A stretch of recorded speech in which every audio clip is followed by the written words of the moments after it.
안녕하세요, 풋볼택택입니다. 프리미어리그 5라운드의 마지막 경기였죠. 맨시티 아스날. 이 경기는 결국 2대2 무승부로 종료되며 양팀은 승점 1점을 나눠갖게 되었습니다. 이번 영상에서는 양팀의 전술적인 특징과 경기에서 나온 주요 장면들을 분석해보도록 하겠습니다. 홈팀 맨체스터 시티의 선발 라인업은 최근 외대고르의 부상으로 인해 아주 단단한 4-4-2 두 줄 수비를 구사하는 아스날의 측면을 돌파하기 위해 1대1 드리블에 능한 자원들인 도쿠와 사비뉴를 좌우 측면에 배치했습니다. 크게 달라질 건 없는 선발 라인업이었죠. 최근 맨시티의 축구는 상대의 포켓 공간에 8번 역할을 수행하는 선수 3명을 밀집시키는 구조가 특징입니다. 풀백 하나를 높게 올렸으며 이번 시즌 그 역할은 리코 루이스가 맡았으나 이번 경기 풀백 조합은 그바르디올과 워커입니다. 빌드업 시에 귄도안이 한 칸 내려오고 그바르디올은 측면 윙어를 끌어내기 위해 중앙으로 좁게 배치되죠. 자연스럽게 워커가 백3의 일원이 되는 아칸지, 후벤 디아스, 워커의 3백, 그 앞에 귄도안과 로드리가 서게 되는데 로드리에게 많은 부담을 주는 3-1 형태보다 많은 삼각형을 만들 수 있는 3-2 형태가 되며 하프라인을 넘는 시점부터 귄도안은 공격적으로 올라갑니다. 아칸지, 후벤 디아스, 워커의 변형 백3, 그 앞에 로드리가 있고 터치라인까지 넓게 벌린 좌우 윙어 도쿠와 사비뉴, 중앙에 밀집한 그바르디올, 귄도안, 베실바, 최전방의 혼란까지 이처럼 지공시 3-1-6 포메이션이 만들어지죠. 8번 자리에 위치한 3명의 선수는 기본적으로 상대 등 뒤에 위치합니다. 많은 팀들이 사용하는 4-4-2 수비 블록의 중앙 미드필더 2명을 상대로 가운데 밀집한 3명의 8번 역할 선수들은 3대2의 수적 우위를 유도하죠. 또는 측면 넓게 벌린 윙이 공을 잡았을 때 상대가 더블팀 수비 구성을 한다면 우측 8번 자리에 위치한 베실바와 우측 스토퍼인 워커의 전진으로 순간적인 3대2를 형성할 수 있습니다. 또한 중앙 3명의 선수와 측면 넓게 벌린 윙어의 포지셔닝으로 얻을 수 있는 이점이라고 한다면 상대 수비 간격 사이로 찌르는 위협적인 전진 패스 옵션을 모두 가질 수 있다는 것입니다. 경기 장면을 찾아보자면 라이스와 파티를 상대로 그바르디올과 귄도안이 붙어있고 우측 스토퍼 워커를 막기 위해 마르티넬리가 점프했습니다. 순간적으로 베실바가 자유로운 한 명의 선수가 됐죠. 중원을 더욱 좁게 들여다보자면 맨시티의 3백을 상대로 1대1 맨마킹을 하기 위해 끌려나간 마르티넬리의 점프로 인해 그바르디올, 귄도안, 베실바는 라이스, 파티를 상대로 중원에서 3대2의 수적 우위를 점했습니다. 만약 프리맨이 된 베실바에게 전진 패스가 들어가는 상황이 연출된다면 칼라피오리를 상대로 2대1의 수적 우위를 또 한 번 연속적으로 걸 수 있게 되죠. 높이 전진한 우측 스토퍼 워커, 우측 8번 역할을 수행하는 베실바와 사비뉴의 3자 대형이 수적 우위를 활용하는 장면인데 여기서도 워커의 전진 패스 옵션은 이 두 채널입니다. 베실바, 사비뉴 둘 다 수비 사이에 위치하며 측면에서 마르티넬리, 칼라피오리를 상대로 3대2 상황이죠. 베실바는 워커에게 받은 패스를 원터치로 돌려두며 2대1을 연출했고 중앙에 배치된 귄도안이 파티를 끌어내 측면에서 3명의 선수를 동원하여 4명의 아스날 선수를 한쪽으로 끌고 왔습니다. 동시에 박스 바깥쪽으로 공간이 만들어졌지만 뛰어드는 선수가 없었기 때문에 찬스로 이어지진 못했어도 최소한의 숫자로 만드는 효율적인 공간 창출이라고 생각합니다. 여기는 워커를 포함한 장면은 아니지만 가짜 움직임을 통해 앞서 봤던 것과 동일하게 박스 바깥쪽의 공간을 창출하는 장면입니다. 이번에는 베실바가 측면에서 공을 잡았고 사비뉴가 중앙에 위치하며 칼라피오리 뒤로 뛰는 움직임을 통해 마르티넬리를 끌고 들어갑니다. 그 순간 귄도안이 침투하며 공간을 점유했고 아주 좋은 첫 터치를 가져가며 박스로 침투해 슈팅을 때렸지만 아쉽게도 마무리에 실패했죠. 이 또한 베실바, 사비뉴, 귄도안, 칼라피오리, 마르티넬리의 3대2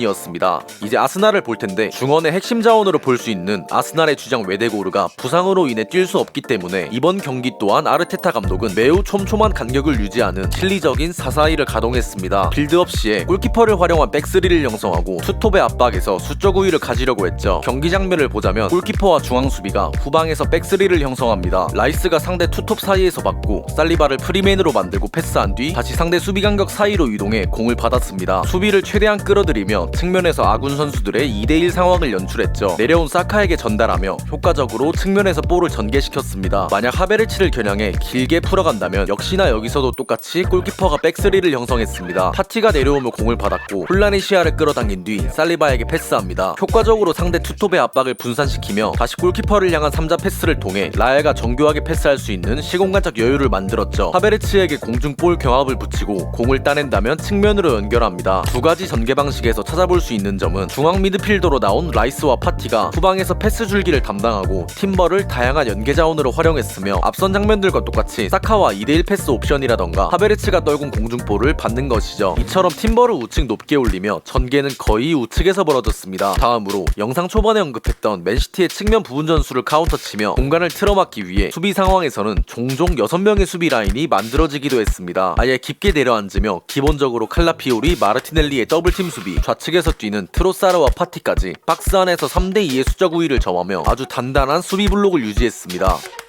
사비뉴가 아주 기술적인 턴을 보여주며 칼라피오리를 아주 쉽게 제압하는 장면부터 시작됩니다. 중앙으로 좁혀 들어오는 동시에 맨시티의 선수들은 모든 채널을 활용하기 위해 귄도안, 홀란, 베실바가 수비 라인 사이로 뛰어가죠. 파티와 마갈량이스가 베실바에게 시선이 끌렸고 살리바는 여기서 어느 한쪽 각을 내어준다면 바로 치명적인 찬스를 허용할 수 있는 위치이기 때문에 귄도안과 홀란으로 인해 양자택일이 걸립니다. 아주 촘촘한 간격을 유지하는 아스날이지만 맨시티가 지금 장면처럼 활용할 수 있는 3개의 채널이 존재하고 막는 수비는 둘이라면 결국 간격은 벌어질 수밖에 없죠. 홀란이 패스를 요청했고 사비뉴가 적절히 찌르며 아주 깔끔한 마무리를 통해 기분 좋은 선제골을 터뜨립니다. 로드리가 부상을 당하며 빠진 사이 아직 코바치치가 투입되지 못했으며 일시적으로 10명이 뛰는 맨시티였죠. 평소 같으면 항상 후방을 지키고 있는 로드리가 존재하기에 이처럼 무리한 태클은 하지 않습니다. 하지만 여기서 뚫리면 바로 백라인과 공격자 5명이 마주보는 아주 치명적인 찬스를 허용할 수 있기 때문에 귄도안이 반칙으로 끌어낼 수밖에 없었죠. 그리고 심판들이 각 팀 주장들을 불러 반칙 상황에 대해 설명하는 시간이 있었습니다. 하지만 불러놓고 제대로 복귀하며 정비할 시간조차 없이 심판은 경기를 속행했죠. 워커 쪽으로 큰 공간이 발생했고 그렇게 마르티넬리에게 전달됩니다. 사비뉴가 뒤늦게 더블팀 구성을 위해 왔지만 맨시티의 수비 조직력은 제대로 정비되지 않은 채 내려왔기 때문에 페널티 박스 앞으로 공간이 났고 칼라피오리가 원더골을 터뜨리며 점수는 1대1로 동점이 되었습니다. 아스날은 심판의 진행에 따라 패스했기 때문에 전혀 문제되지 않죠. 하지만 만약 프리킥 지점에서 가까이 자리 잡을 수 있는 선수가 워커 대신 주장이었다면 이런 공간을 허용했을지는 다소 의문이 듭니다. 심판의 매우 아쉬운 경기 운영이었지 않나라고 생각되는 장면이네요. 아스날의 세트피스는 여전히 강력합니다. 최근의 프리미어리그 경기들을 돌아본다면 브라이튼전, 토트넘전, 그리고 이번 맨시티전까지 파포스트 부근에 선수들을 몰아놓고 반대편으로 끌고 가는 움직임을 통해 마갈량이스의 헤더 찬스를 만드는 것처럼 코너킥 상황에서 동일한 전략을 수행했죠. 위협적인 헤더를 날렸던 장면을 먼저 보고 역전골이 들어간 장면까지 보겠습니다. 여기서는 마갈량이스의 마크맨이 도쿠입니다. 하지만 전혀 제압하지 못한 채로 뛰어드는 마갈량이스를 놓칠 수밖에 없었죠. 득점이 나온 장면에서는 워커가 마크맨이었지만 마갈량이스는 아주 편하게 돌파해서 들어갔으며 결국 최근 아스날의 굉장히 강한 세트피스 패턴을 막지 못하며 1대2 역전골을 허용할 수밖에 없었습니다. 또한 여기서 주목할 필요 있는 아스날의 부분 전술인데 두 장면 모두 기본적인 선수 배치는 마갈량이스가 페널티 마크 부근에 있고 하베르츠가 제일 먼 쪽에 위치합니다. 그리고 크로스가 올라오는 동시에 앞에서 짚고 넘어갔던 미끼가 되는 선수들은 공중에서 강한 동료들이 찬스를 맞이할 수 있도록 골키퍼를 방해함과 동시에 스크린을 서고 있습니다. 자연스럽게 맨시티는 한쪽 포스트로 몰리게 되죠. 마갈량이스와 하베르츠가 같은 지점을 향해 뛰어들고 그렇게 된다면 아스날이 노린 주요 헤더 포인트는 코너킥을 차는 선수 기준 먼 포스트, 바로 이곳을 타겟한 것으로 해석될 수 있습니다. 코너킥은 먼 쪽으로 크게 돌아 들어왔으며 그리고 헤더 포인트를 수비하는 선수는 베실바가 있지만 당연히 공중에서는 강점을 보이지 않는 선수이죠. 단순하게 신장 차이만 놓고 봐도 하베르츠, 마갈량이스와 약 20cm가 차이 납니다. 결론적으로 하베르츠, 마갈량이스와 베실바 순간적인 2대1 구조를 연출하면서 마갈량이스가 프리헤더를 딴 것이나 다름없죠. 이러한 패턴들을 막기 위해서는 코너킥을 올리는 선수의 킥 퀄리티를 통제할 수 없기 때문에 마갈량이스를 피지컬적으로 찍어 눌러야 하는데 맨시티도 이런 것에 대해서는 아직 대처 방안을 찾지 못한 모습이었습니다.